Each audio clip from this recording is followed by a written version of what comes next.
we have a baseboard. Just like with the much bigger brother, has to have the cross members, because the strength is all in the frame and how it ties together with the board.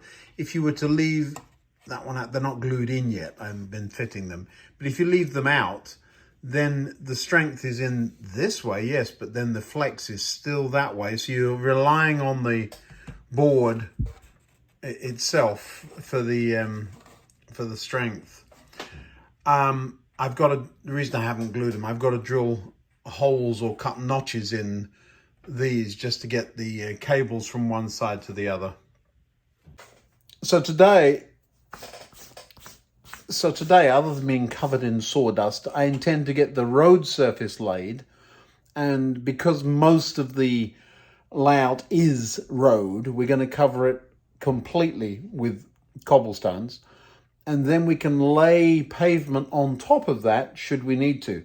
I learned that lesson from the big station. I'll show you what I mean. So while it doesn't look bad and there is a little step up onto the pavement, I realized the step up wasn't really enough.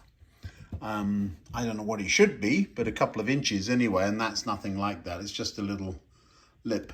We get away with it, but if you're going to improve your skills, I'm going to this time lay the pavement on top of the cobblestones. This worked because it was a road's width, and so the printing on either side just happened to be the right width. I didn't actually adjust very much at all to get that width to comply, but that's what we're going to use, or something very similar, and cover the whole baseboard. I've then got to transfer those notches back up onto the top. I understand that they don't line up exactly right now. That's fine. Some of them do, some don't, but they all will have to, because I'm going to have to drill those through the cobbles and into the notches I've made for them before we run the wires to the 9-volt bus. That's the street lights, of course. There we go, glued in both ends and underneath with a notch. Another one and another one. The only bit of the framing I'm not happy with is this piece at the end, which is probably going to get cut off. Bits of pointy scenic material never end up staying pointy, but we will I don't want to put a piece in there because of the access to the street light above. I think we'll be fine. Right, so we have a baseboard. I just had a look at the retaining wall. It will work. I want to brick both sides of it. If you're going to this amount of trouble, we're going to make it look good from this side, even though you'll never see it from that side. But let's do it right. But the thing's about this tall, so somewhere I've made a miscalculation in my measurements, unless I've just used the stuff that was set aside. Look, I've got glue on my fingers. Set aside for the extension to that. That's probably what it is, thinking about it. You see, now that's what I get for having more than one project on the go at the same time.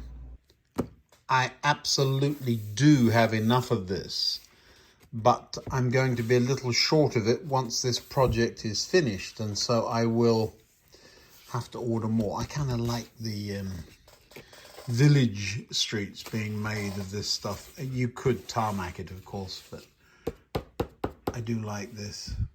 The next question is, do you make it straight with the back or straight with the front? If I do it with the front, I would end up with the gutter working in front of the retaining wall. But then let me get one of the houses. So the question is, do these go straight out onto cobbles or not? What a good question. I think not. So now then, if that's the case, we need to know how much pavement we're going to put there. So in that case, we would then end up with the gutter. You're going to have to imagine a grey sidewalk pavement. Let me see if I can find some. I don't think I have any. I'll look. Now the question, do I go for the individual paving slabs? These are not they. These are actually just filler parts from, I think, a station building. I've got a few of those. I don't know that I've got enough. Do I? Might have. Do we do that? In other words, it would look something like that. It's a lot of work because you've got to cut the individual slabs around the, you wouldn't sit the shop on top of that, of course. You would have to cut them, or why wouldn't you? Just saying. Lazy bones. Or do you cut individual slabs out of this? They look more like that though, don't they? Could I paint this stuff? I don't know. So I'm worried about the sidewalks for you Americans and the pavements for the Brits. Do I need to make that decision now? I kind of do, because the hotel comes out to there. So I need to go and measure some things. Well, the answer is yes, my measurements, so my white line is accurate there. Won't be at the cafe, but I can use this to measure that. So it's quite a bit back. But if I made it all, so that's where the building comes to. If I go another, well, let's see here, if we were to go another 15 millimeters, what is that in inches out of curiosity? Half an inch? Is that right? No, 15 mil. So if we run another 15 mil off the front of there, what does that do? And so that would be the pavement front there. Let's put a line down for that. I think I kind of like this. Measure the other end as well while we're at it. Something like that. If we say pavement front there, what does that do here? If we just continue that line, how far away is that line? And am I staying straight? So 56. No, we're off by a mile. All right, this is the one that's accurate. So we'll call it 60.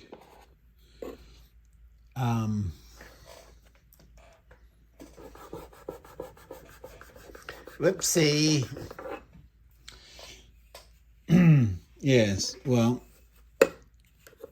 I didn't cut yet, so we call it 60. Now there's a village. It is right. What's wrong with me? Or is that not 60? No, that one's not 60. All right. Now nothing is perfectly straight in a village.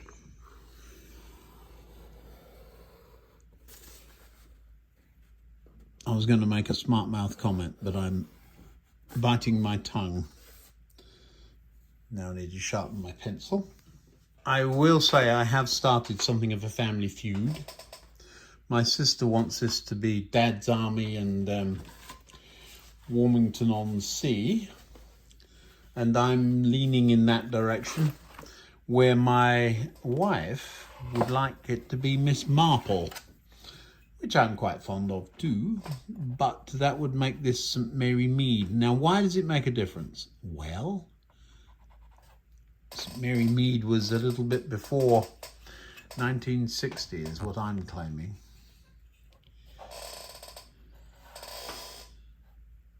I'm being obtuse. Now, we don't need, see, this is what I'm talking about. The 60 was to get past the front of the hotel over that way and to include the coffee shop. But once we've gone past the coffee shops, and now we need to know how wide the coffee shop is, shall I make an assumption? It's that wide. You might note I got up out of my chair, walked up to the other end of the room so that I didn't get bitten by that. It is, though, the same footprint. So if I hold that there, now where's the pencil gone? You see, I took it with me, didn't I?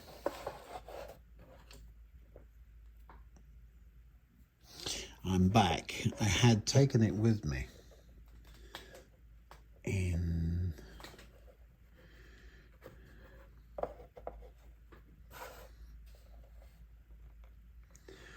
I don't think I've made the hole for that. I will check in 1 second. I really should use the coffee shop rather than the greengrocer, but it's the same footprint here, more similar. Right, so somewhere there. So by going to, it does come to there. I'm just going to turn this whole thing over. You see, I didn't. That's interesting.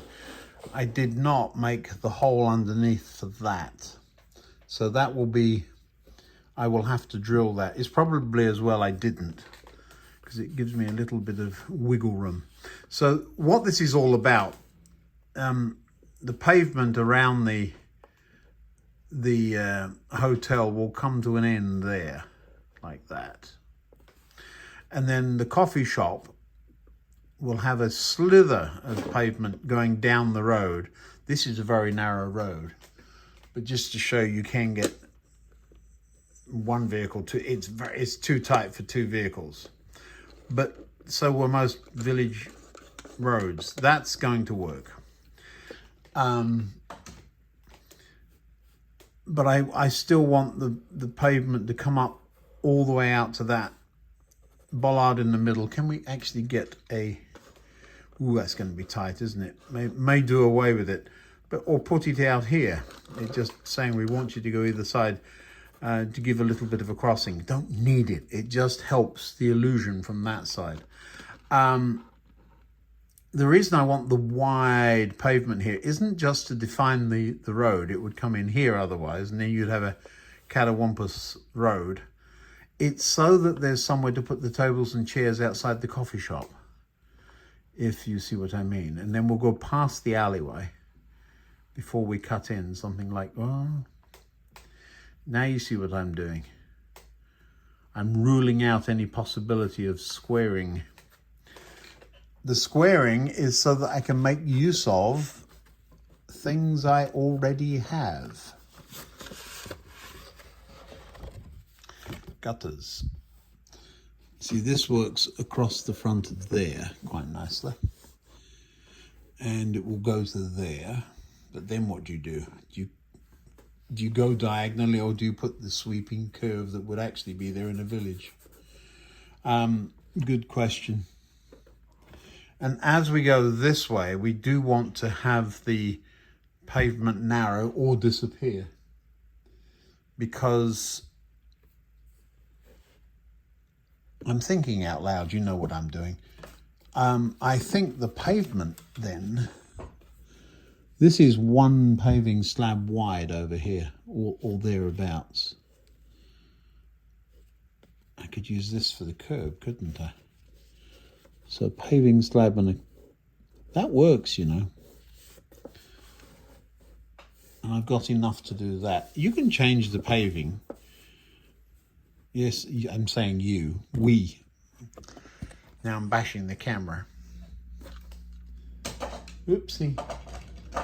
I think this will make a good curbstone.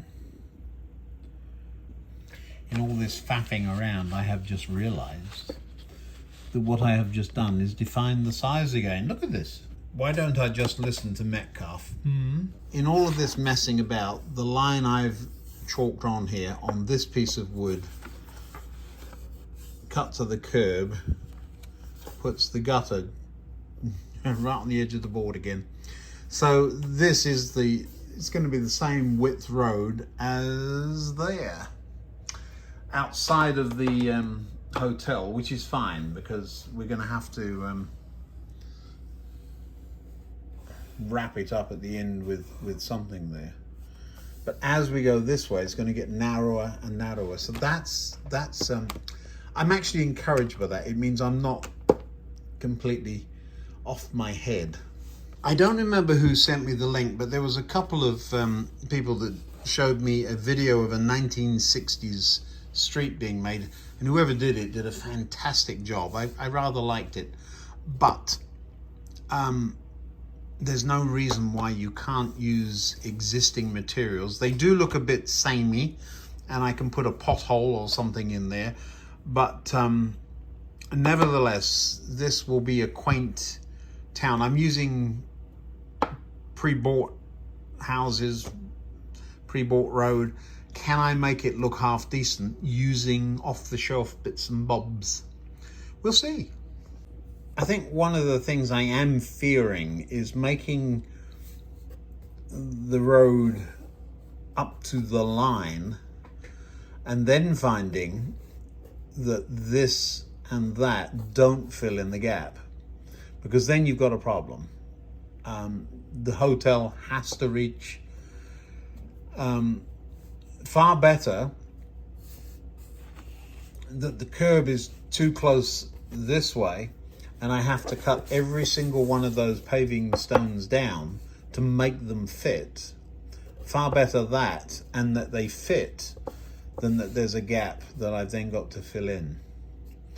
So yeah, I'm going to, it's going to be a very narrow footpath. It's going to be one slab wide, which, what is that in feet? We'll measure it, shall we?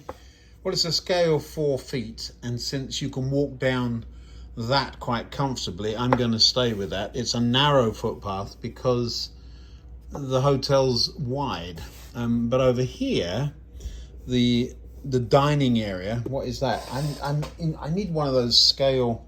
I don't need one of those scale rulers. I enjoy the mental arithmetic. So that is 40. So it's 10 feet. 10 feet, maybe 12 feet. So we're going to call that 12 feet to the front door. Can I sit and have a coffee in 10 feet? Of course I can.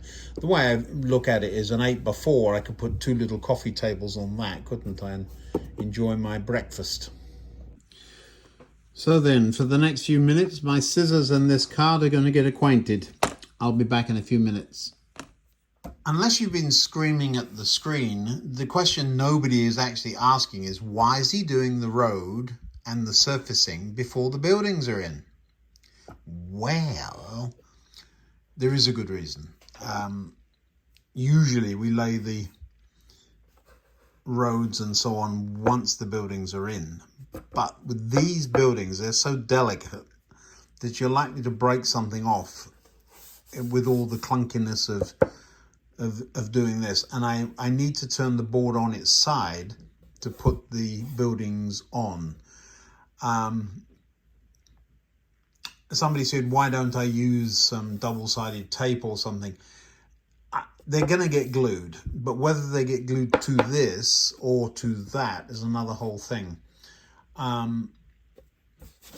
Originally, I was just going to cover the whole thing in this. I've got big sheets of it. They're right here, look. I didn't know I had them, actually. Where have they gone? They've gone walkies. You know what a sheet of card looks like. There they are. So I could just go right across. What I'm trying to do, as I said before, was to get some depth. And this stuff, we're back to that again though, aren't we?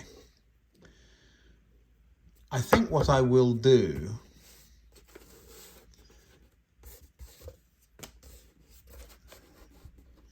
is lay the road and decide where I want the gutter.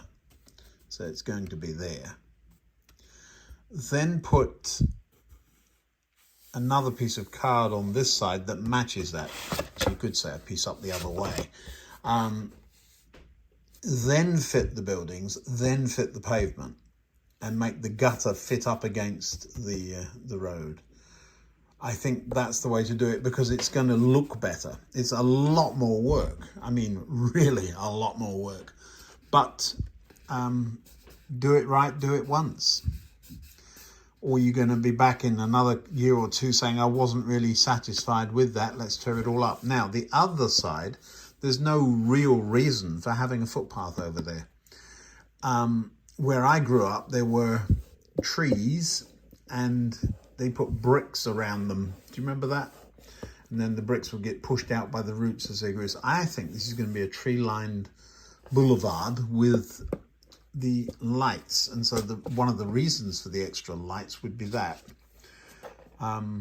So trees definitely along there. I think so. Do you see how I planned ahead? But this thing is developing as I go. I'm thinking about, well, what are you doing? How's it going to work? All of that good stuff. So I think it's going to look good. In here, it's looking fantastic. These clumsy fingers are the limiting factor. Just realized there's another one of these, isn't there? Hold on, I'll show you. It's the bottom, and I've now trimmed the top, and I didn't trim the bottom at the same time, so I probably should get a pencil mark on this. Do I use it? Now I'm not putting circuit boards in between the two. That's one reason why not. I think it's going to be stiff enough without, and actually the board, yeah, I don't know. Actually, I think the board would not really help it stay flat because that baseboard has a little lean to it, being the upper level. We can make that decision later, but I will draw around it now while I still can. Yeah, I'm making life complicated for myself. You see, the two boards are the same size, and I've now created a lip on the top one so that it fits over the angle iron, and if I put the bottom one on, I would have to trim that much off the bottom one so that it didn't push this one out. And now the R-butt without the bottom on, that doesn't clear the angle iron. The angle iron goes right in there, so I do have to put at least some of the bottom on, even if it's just a piece that thick across here. So I'm going to have to trim the back. I don't think I'm using my words very well. Let me show you. Okay, the board is now standing on its side, and the wood in there is set back so that it creates a lip, so that the top, which is the bit you're seeing, goes over the top of an angle iron, which is on the wall. So now the bottom piece sticks out by the same amount, of course. And that part will have to be cut off. Otherwise it will touch the angle iron and push the whole thing out by that much. So I'm just going to mark what I need to cut off, and then we can decide what we're going to do later. There we go. So if we now use this in its entirety as the base, we will have to cut that much off to make it fit. On the other side, there are one or two places. Are there? Where are those one or two places? Well, they're marked on the other side. There's one or two places that are going to stick out a bit proud. So that will need trimming too. The alternate would be to simply cut a few strips that sit on these things. And that would hold this at the right height. We'll decide what we do once I figure out, is this board actually as stiff as I think it is. Big fancy hotel forecourt at one end, stepping down past the cafe, stepping down again to no pavement whatsoever outside of the pub and probably the toy museum. But that's fine. Many places don't have pavements, and if I put, here's what the issue is. I'm making use of the width of the road there. If I now put a pavement on the front of that house, that would be the narrow side. There's no room. Now you're being silly. So let's get rid of it and buy ourselves some space. And we can step it down in increments. It may step down in front of a shop. That's the only thing here. So we do need to find out, what is that? The greengrocers, I expect. It might be this one here, is it? It is. So right in front of the juicy pear. That's a lot better. We've got a more accurate mark out of the shops. There's another road there, the butcher's shop, the bookshop, little alley, and the cafe and the hotel. Other than being completely undecided about what we do down there, there's a street light going in there, but what else? Should I continue the cobbles on or not? I think I do. But other than that, all we've got is all of this. So all of this can now be stuck on. And at that point, it will be my bedtime. So as you see, it's a rather tedious process. We'll get some trains running in the next one. This time around, I need some matchsticks. But we'll get the road glued on and we'll fill in the blanks for next time. I'll show you what we're going to do. That black card that I have, we'll lay some of that in here. It's almost the same height as that, and that will just give us that little bit of extra height for the curb. All right. As always, thanks so much for watching. I'll see you in the next one. Bye now.